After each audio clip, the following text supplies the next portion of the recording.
Hello, David Lowe here again, 4 o'clock Sunday in beautiful Mudgee. Welcome to my video programs.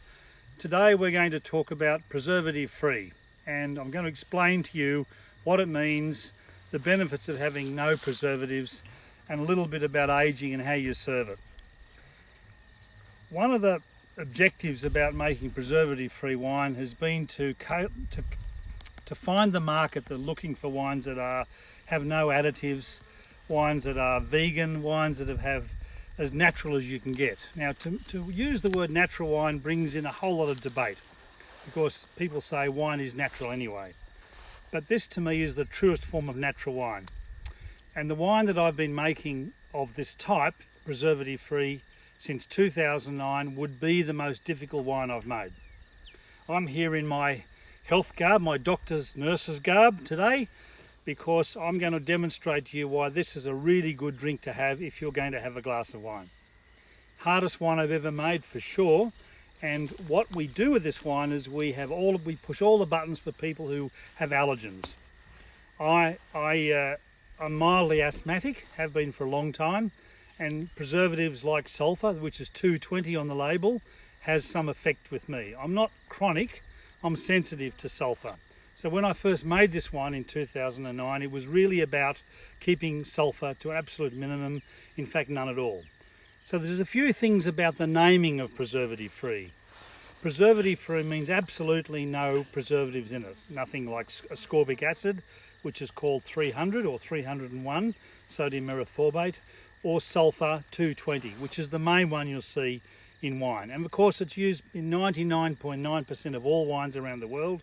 It's used in a lot of vegetables, in cider, in beer, in fruit juice. It's the traditional and conventional form of preservative that is used. It stops polyphenol oxidase, the enzyme causing oxidation, and it slows down the aging process. So that's why it's always used in wine, because it slows down the aging process.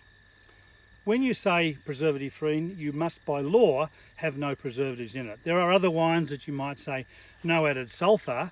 That could mean there's still some residual sulphur in the wine.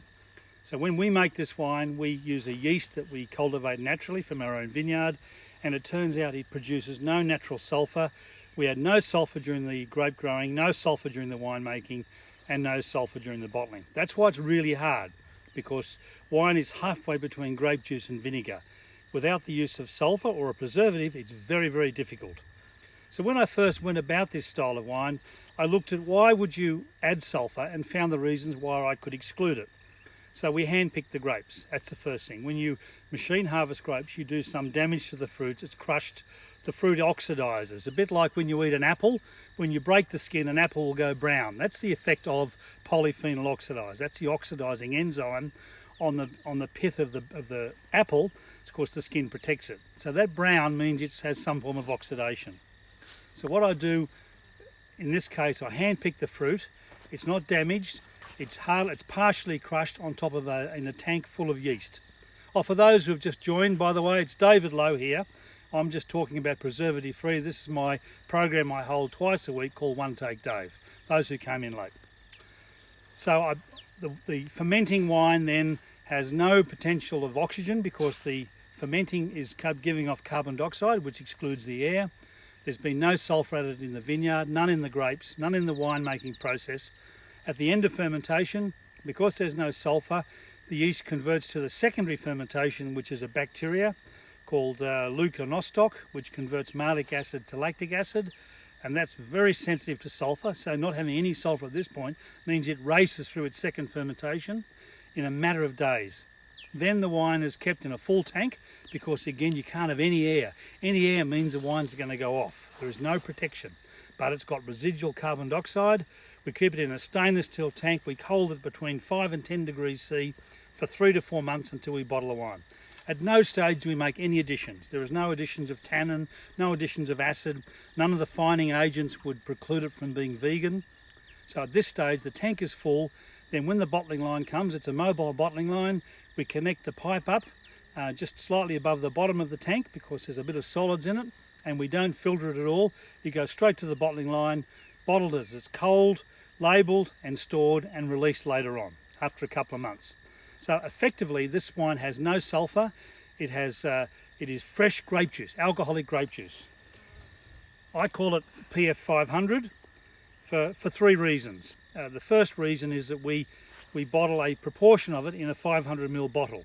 So this is the baby bottle, which is a 500ml bottle. One of the negatives about preservative frees, of course, is that there is no protection. So once you open it, you need to consume it within a day or so. That's why we have the option, that you have the option of taking a 500ml bottle if you only can drink 500ml at one sitting. I can't imagine that, but just in case you can only drink 500ml, you can open this and consume it. We also have a 750ml version. So that's one of the reasons we call it 500, PF meaning preservative free. The second reason is Mudgee's elevation is 500 metres above sea level, a bit like the Priorat area in Spain. So our elevation determines the sort of wines, and the climate determines the sort of wines that we make. So we're 500 metres elevation. And the third is that 500 in biodynamics, we talked about that last week, is horn clay, which we use in the biodynamic preparations to help soil vitality. So let's have a look. Let's go to the glass tree. These are... David, Luke Dutton wants to know who drinks less than a bottle. I know. I can't do a Magnum. That would be the ideal drink. It's a set, but you can get 2 bottles.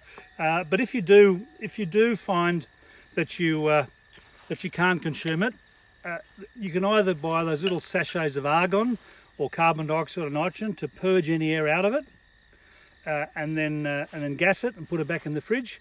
Or if you're in a 750ml bottle, you can pour it into a smaller bottle and again keep it full. So it's the air, it's the bit between the liquid and the seal that is the air that will bring it undone. So once I've cracked the seal, air will rush in now and there's no sulphur to preserve it. This is the cap, it's gone. So you have a glass with me? Sure. Oh yeah, oh look, I forgot to tell you, my dad's joke, favourite joke. I mean, he's been dead for 13 years, but how do you tell a happy motorcyclist? I don't know. They have insects in their teeth. Also, it's so bad. Also how you tell a happy farmer, I guess. Yeah. So we're in the Zen House garden too, by the way. We're looking around at the garden that provides a lot of the vegetables and plants and food for the Zen House. So we're pouring the preservative free, amazing colour.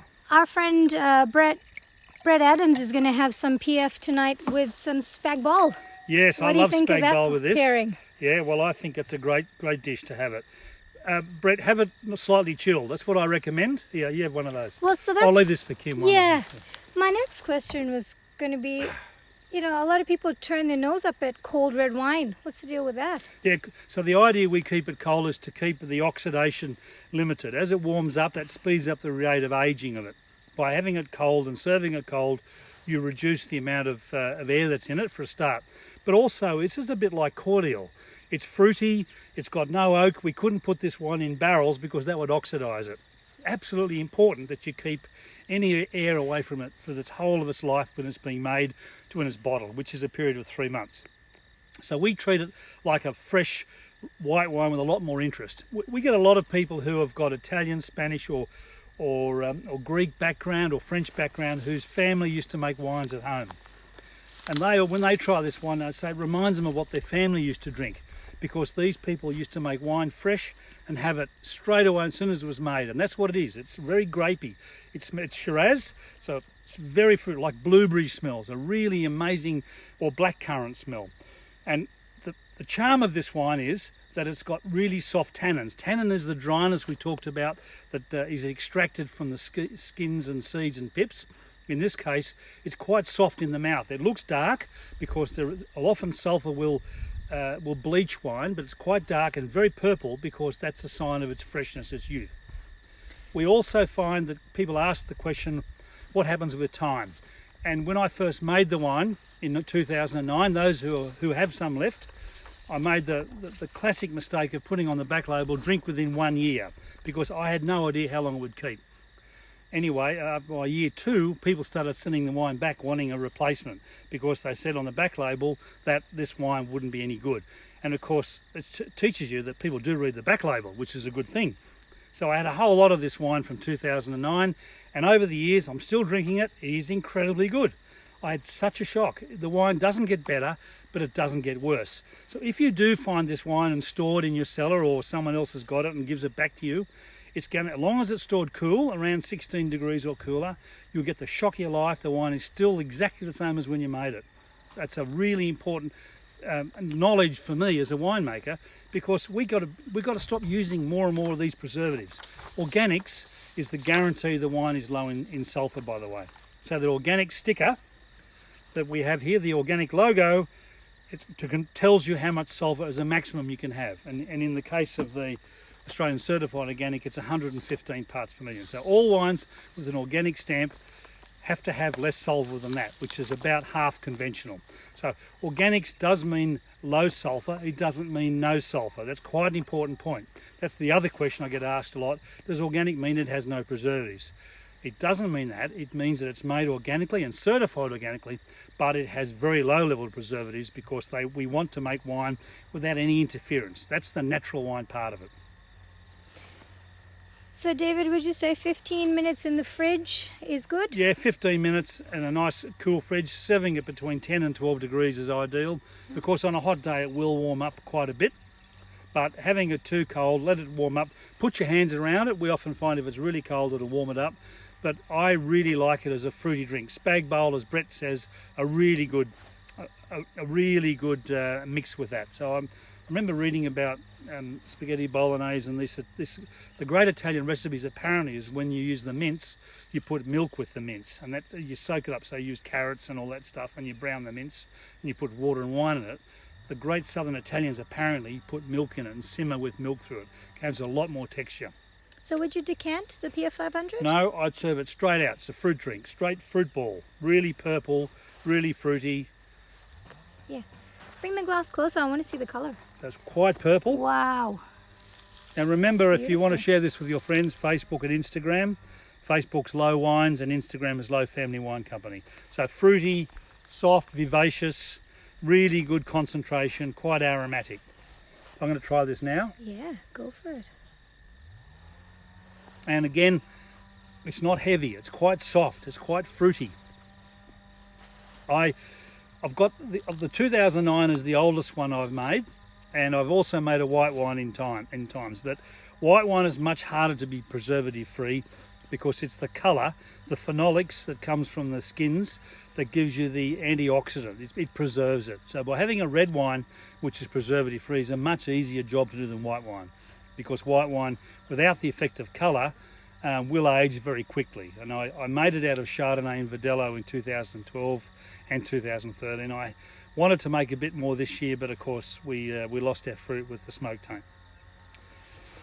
Any more questions? Well, I've heard that this is hangover-free wine. What do you have to say about that? Yeah, so I've been saying for years, and no one said I'm wrong, it's a hangover-free health drink. You know, I'm a doctor, trust me, I'm a doctor. Well, I'm not really, but I'm an example of someone who has affected by sulphur and preservatives. And my understanding is there are those that are affected in a bronchial way, like me, with slight asthma.